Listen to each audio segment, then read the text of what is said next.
क्षेत्र पाकिस्तान बॉर्डर के पास है, इसलिए बहुत ज्यादा कंफर्ट जोन में तो कभी नहीं आया जा सकता, हमें अलर्ट रहना ही होगा।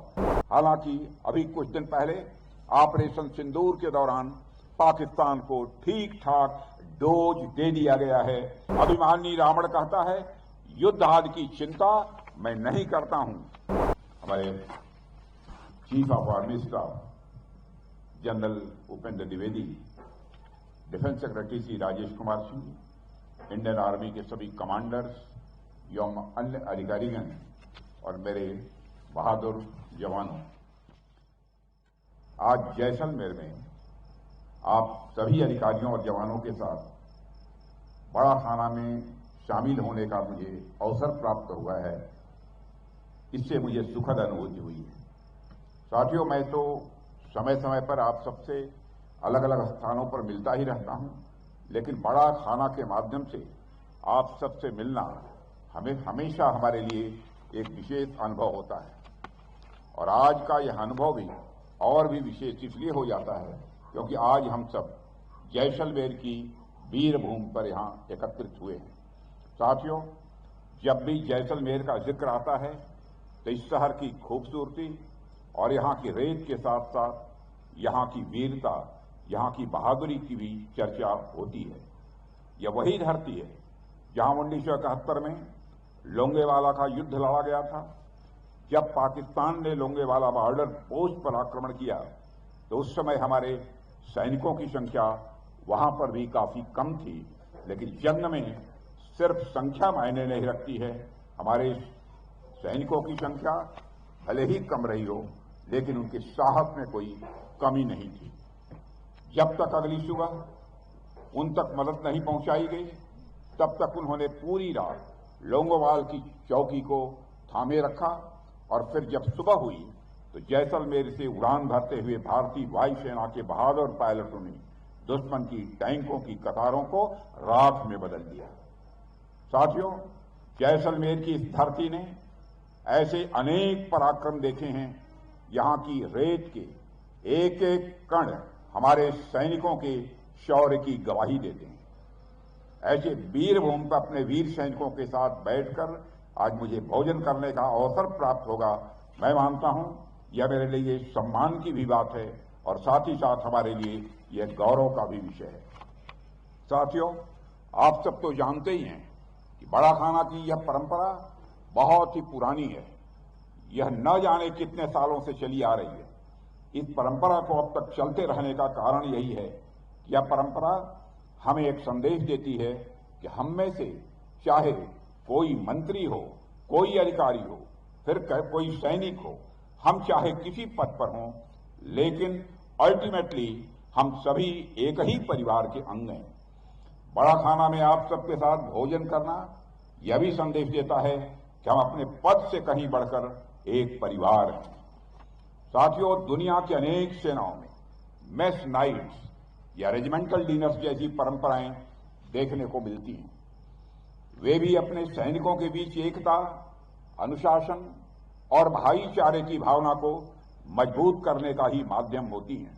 लेकिन भारत का बड़ा खाना उनसे कहीं अलग है, क्योंकि हमारे यहां यह सिर्फ एक परंपरा न होकर हमारी संस्कृति, हमारी सभ्यता और संस्कारों का एक जीवंत प्रतीक है। हमारे यहां सामूहिक भोजन की परंपरा यह बहुत पुरानी है। प्राचीन समय में भी किसी समारोह में ऋषि हों, स्वामी हों, सैनिक हों या फिर सेवक हों, किसी उत्सव में सब एक बराबर होते थे। यही भावना आज भी बड़ा खाना में जीवित है, जहां कमांडर और सोल्जर्स साथ साथ भोजन साझा करते हैं, एक ही साथ बात करते हैं, हंसी मजाक करते हैं और यह फील करते हैं यह सेना नहीं है, यह एक परिवार है। बड़ा खाना कोई खाने भर का आयोजन नहीं है, यह दिल जोड़ने का मैं मानता हूं कि यह एक अवसर है। साथियों, हमारी जो सेनाएं हैं या फिर बीएसएफ समेत जितने भी सिक्योरिटी फोर्सेज हैं, हर जगह अलग अलग धर्म, जाति, अलग अलग भाषाएं बोलने वाले तथा अलग अलग प्रदेशों के लोग हैं। तमाम विविधताएं हमारी सेनाओं और सुरक्षा बलों में देखने को मिलेंगी। बड़ा खाना के अवसर पर यह तमाम विविधताएं एक ही थाली में दिखने लग जाती हैं। इसलिए यह अवसर किसी भी समारोह या डिनर से कहीं ऊपर है। साथियों, आज हम सब जिस स्थान पर यहां एकत्र हुए हैं, यह पूरा क्षेत्र अपने आप में कितना महत्वपूर्ण है कि आप सबको बतलाने की आवश्यकता नहीं है। बॉर्डर एरिया होने के कारण यह रीजन सेंसिटिव भी है। बीते कुछ वर्षों में सरकार ने बहुत ही बड़े स्तर पर बॉर्डर एरिया में डेवलपमेंट एक्टिविटीज को भी प्रारंभ किया है। अब जैसे जैसे इस क्षेत्र में विकास होगा, वैसे वैसे आप सबके लिए चीजें और आसान होती जाएंगी। एक और बात, यह क्षेत्र पाकिस्तान बॉर्डर के पास है, इसलिए बहुत ज्यादा कंफर्ट जोन में तो कभी नहीं आया जा सकता। हमें अलर्ट रहना ही होगा। हालांकि अभी कुछ दिन पहले ऑपरेशन सिंदूर के दौरान पाकिस्तान को ठीक ठाक डोज दे दिया गया है। अब कुछ भी हरकत करने से पहले वह 100 बार सोचेगा, और अगर पाकिस्तान ने दोबारा कोई हरकत किया तो उसका परिणाम क्या होगा, यह पाकिस्तान को भी अच्छी तरह से पता है। क्योंकि ऑपरेशन सिंदूर साथियों अभी खत्म नहीं हुआ है, उसे सिर्फ स्थगित किया गया है।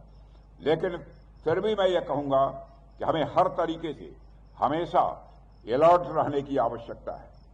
साथियों, ऑपरेशन सिंदूर की जब चर्चा होती है तो मुझे गोस्वामी तुलसीदास जी के रामचरितमानस का एक प्रसंग याद आता है। अंगद रावण के दरबार गए हैं, दोनों के बीच संवाद होता है। अंगद रावण को भावी युद्ध के बारे में आगाह करते हैं, चेताते हैं, वार्निंग देते हैं। अभिमानी रावण कहता है, युद्ध आदि की चिंता मैं नहीं करता हूं, तुम्हारी सेना में सब बानर भालू हैं, लड़ने वाला है कौन, तुम्हारे यहां योद्धा है कौन? हां, यह जरूर है कि है कपि एक महाबलशीला, यानी एक बंदर जरूर है जो बड़ा बलशाली और बड़ा महान है। उसने कुछ दिन पहले लंका जला दी थी, बाकी और कौन है तुम्हारे यहां जो हमें चुनौती दे सके। इस बात पर अंगद को हंसी आ जाती है। अंगद कहते हैं, ऐ मूर्ख रावण, जो अति सुभट सराहे हूं रावण, जो तो सुग्रीव केर लघुधामन, चलई बहुत सो वीर न होई, पठवा खबरी लेन हम सोई।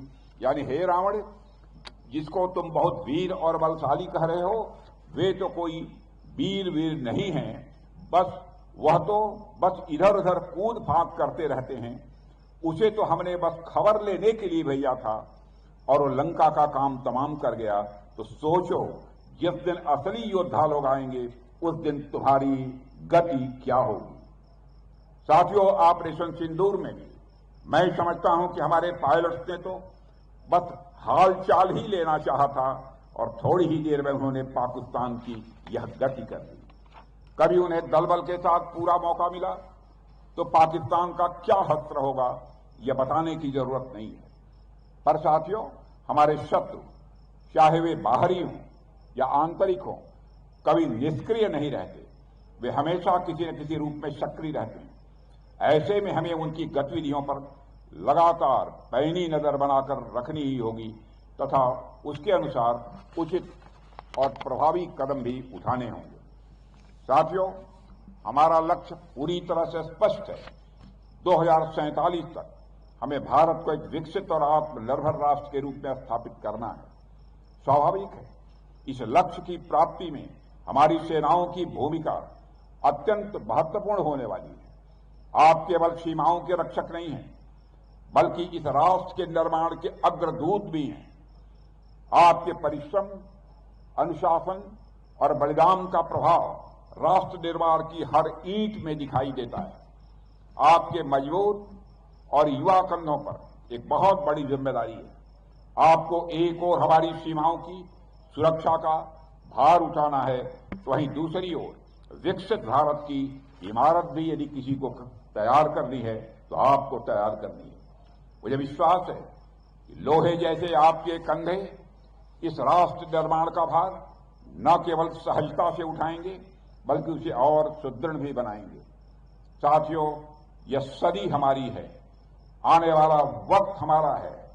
प्रधानमंत्री जी के मार्गदर्शन में हमने जिस प्रकार से आत्मनिर्भरता की ओर कदम बढ़ाया है, मुझे पूरा विश्वास है कि हमारी सेना भी आने वाले समय में निश्चित रूप से दुनिया की सर्वश्रेष्ठ सेना होगी।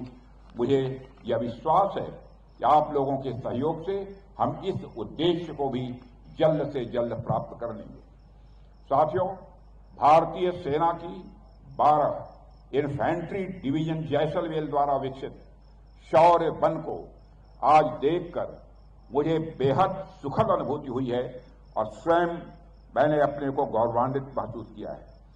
शौर्य वन एक अनूठा स्थल है जो हमारी राष्ट्र की सैन्य विरासत को जीवंत श्रद्धांजलि के रूप में समर्पित है और कुल 5 एकड़ क्षेत्र में फैला हुआ यह उद्यान 500 से अधिक प्रजातियों के 14,500 से अधिक पौधों से सजा है।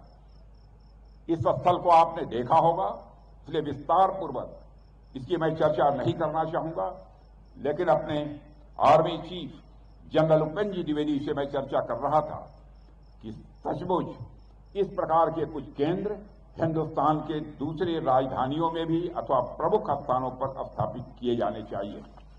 आज यहां आकर और उस शौर्य स्थल को देखकर भी मुझे बहुत ही अच्छा लगा है। साथियों, मैं ये कहना चाहूंगा कि देश को आपके ऊपर गर्व है। आपके समर्पण और शौर्य से ही यह राष्ट्र सुरक्षित है और आपकी निष्ठा से ही इसका भविष्य उज्जवल बनेगा। मेरा विश्वास और मेरी शुभकामनाएं सदैव आपके साथ हैं।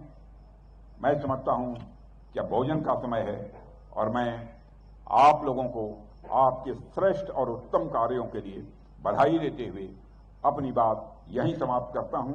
आप सबको बहुत बहुत धन्यवाद। बोलिए भारत माता की, भारत माता की, भारत माता की।